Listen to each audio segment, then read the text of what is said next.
आयुष की नजरें उसे ढूंढने लगी। जब उसे शनाया एक कोने में घायल नजर आई और सांसें चल रही थी, तब उसे तसल्ली हुई कि वो मरी नहीं थी। अगर शनाया की जान चली जाती तो वो चाहकर भी आयशा को बचा नहीं सकता था, पर अब वो उसकी साइड ले सकता था। यंग मास्टर, आपको कुछ कहना है? आयुष ने पहल की। आयुष जानता था कि शनाया और आयशा के बीच में जो कुछ भी हुआ, गलती आयशा की थी। आहान से सवाल पूछकर आयुष इसे दबाना चाहता था। मैं सिर्फ इतना जानना चाहता हूं कि तुमने शनाया के साथ ऐसा क्यों किया? आहान ने अपनी नजरें आयशा की तरफ करते हुए पूछा। आहान को ऐसे देखकर आयशा डर की वजह से आयुष की बाजू को कसकर पकड़ने लगी। क्योंकि उसके साथ आयुष था, इसलिए उसने कॉन्फिडेंस के साथ कहा, ये शनाया अपने आप को बहुत स्मार्ट समझती है। ये मेरे पति के साथ फ्लर्ट कर रही थी और इसके साथ रहने के लिए उससे पैसे मांग रही थी। मैं इसे सबक कैसे नहीं सिखाती?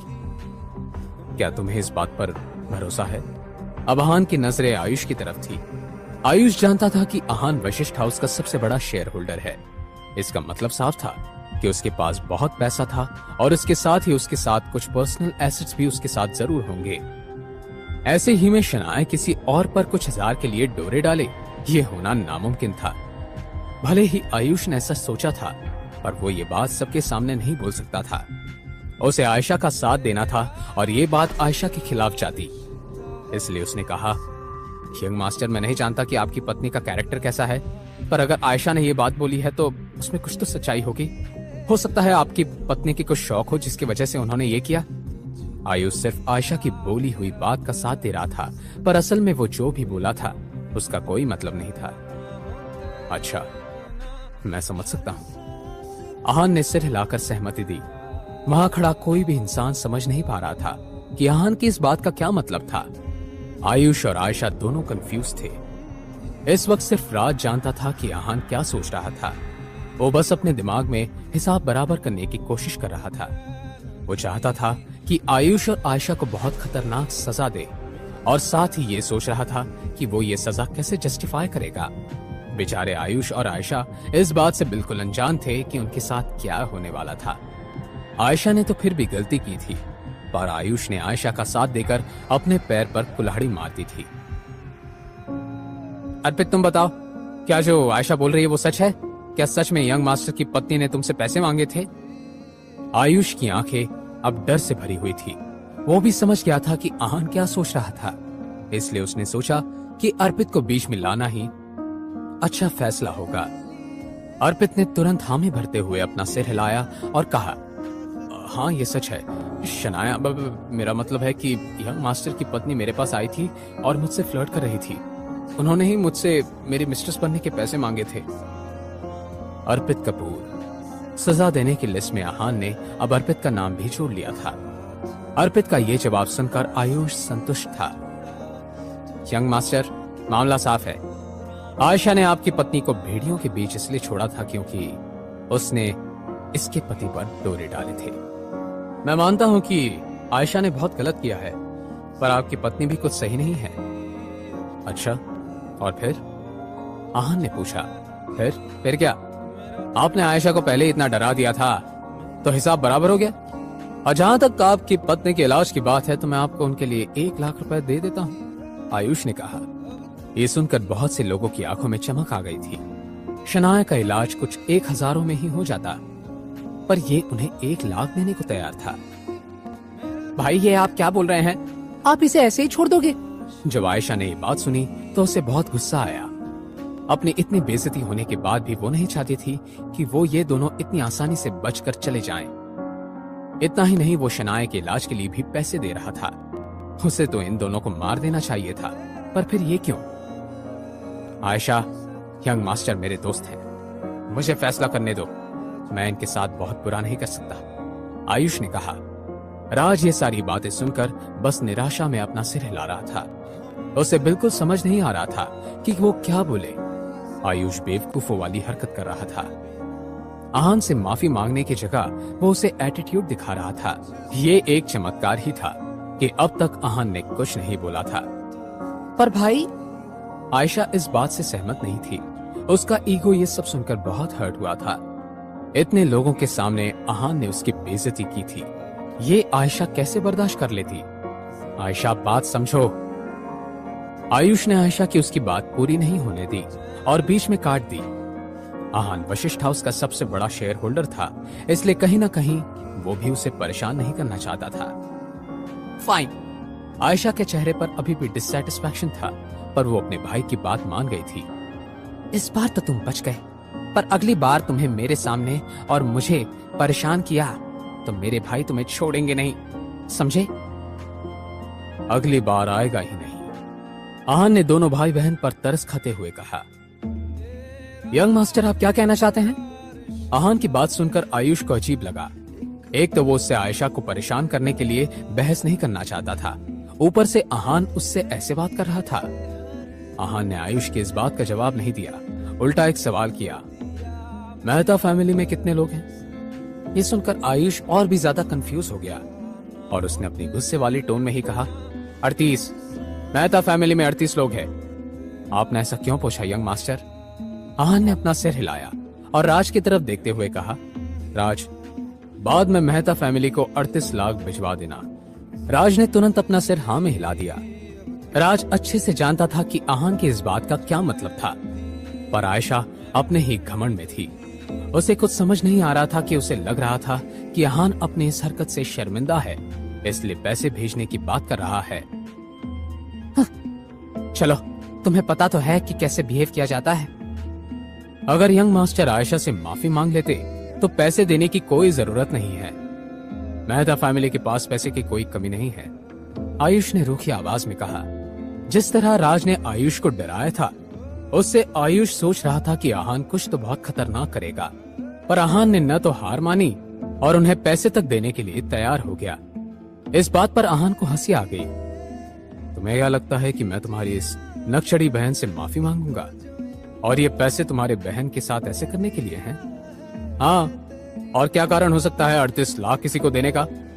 आयुष का सिर अब कंफ्यूजन में चकराने लगा।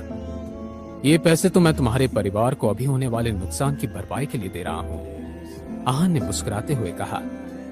नुकसान की भरपाई? भले ही अब तक आयुष बेवकूफियां कर रहा था, पर अब वो आहान की बात का मतलब अच्छे से समझ गया था। तुम्हारी पत्नी को भेड़ियों ने सिर्फ हाथ पर काटा है, जान से नहीं मारा है। तुम इसका बदला पूरी मेहता फैमिली से लोगे। हाँ, तुम्हें क्या लगता है मेहता फैमिली क्या है? हमें कोई हाथ भी नहीं लगा सकता। आयुष, अगर शनाया की उन भेड़ियों की वजह से जान चली जाती तो मेहता फैमिली भले ही यंग मास्टर के सामने नाक भी रगड़ लेती, पर उन्हें माफी नहीं मिलती। अब ये बात राज ने बोली थी। वो काफी समय से चुप था और कोशिश कर रहा था कि शायद आयुष आहान का इशारा समझ जाए, पर ऐसा नहीं हुआ था। तुम्हारा मतलब क्या है? आयुष ने पूछा। कुछ नहीं। तुम्हें याद है मैंने तुम्हें कॉन्फ्रेंस रूम में क्या कहा था? राज ने जवाब दिया। आयुष को अच्छे से याद था कि राज ने उससे कॉन्फ्रेंस रूम में क्या कहा था। उसने साफ साफ कहा था कि अगर शनाया की जान चली गई तो आहान मेहता फैमिली को बर्बाद कर देगा। वो उसकी फैमिली में से किसी को नहीं छोड़ेगा। पर क्या ऐसा होना पॉसिबल था? बिल्कुल नहीं। ऐसा आयुष सोच रहा था। मेहता फैमिली बहुत अमीर और पावरफुल थी। उनकी कई पुश्तें मनाली में रह रही थी, इसलिए उनकी बहुत पहचान भी थी। बस राज, बातें करना बंद करो। आहान अब बेचैन हो रहा था। क्या यहाँ पर और भेड़िए हैं? आहान ने पूछा। यंग मास्टर, यहाँ भेड़िए तो नहीं है। राज ने पिंजरों में बेहोश पड़े भेड़ियों की तरफ देखते हुए कहा। पर हाँ, यहाँ टाइगर हैं। कितने? आहान ने पूछा। 2। राज का जवाब आया। उन दोनों टाइगर्स को यहाँ लेकर आओ। आहान ने बहुत आराम से कहा। जी यंग मास्टर। राज ने आहान से कोई सवाल नहीं किया, बस चुपचाप उसकी बात मान गया। इन 2 टाइगर को तभी बाहर लाया जाता था जब कोई बहुत बड़ा आदमी वशिष्ठ हाउस में टाइगर के शिकार के लिए आता था। पर आज ये 2 टाइगर किसी का शिकार करने वाले थे और इनका शिकार कौन था ये सब जानते थे। ब्रदर राज, तुम इस आदमी की मदद करना चाहते हो? ये पहली बार था जब आयुष के चेहरे की हवाइयां उड़ गई थी। उसे उम्मीद नहीं थी कि राज ऐसा करेगा। अब तक वो सोच रहा था कि राज उसकी तरफ था, पर अब राज आहान की साइड ले रहा था। आयुष, इसमें मैं कुछ नहीं कर सकता। मैं तुम्हारे खिलाफ नहीं हूं, बस अपने आप को बचा रहा हूं। राज ने बहुत आराम से कहा।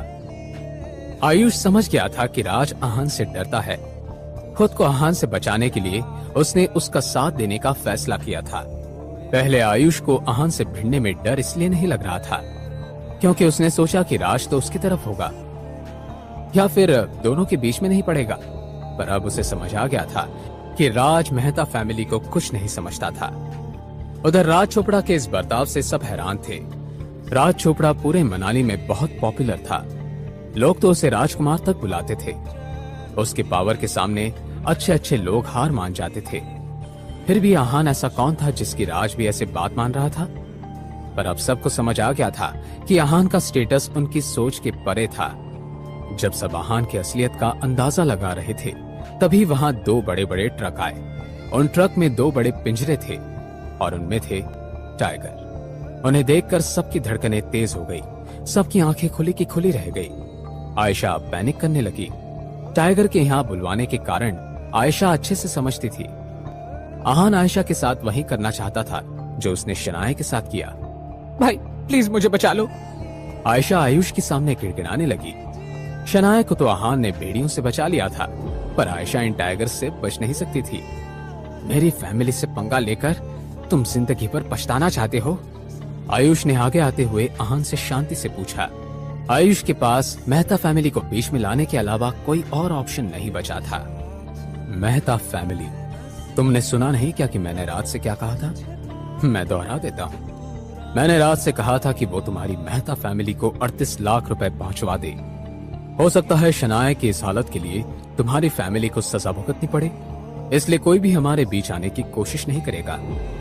आहान ने कहा, ऐसा नहीं है कि तुम मेहता परिवार की वजह से बच जाओगे, तुम्हें सजा भुगतनी पड़ेगी, समझे?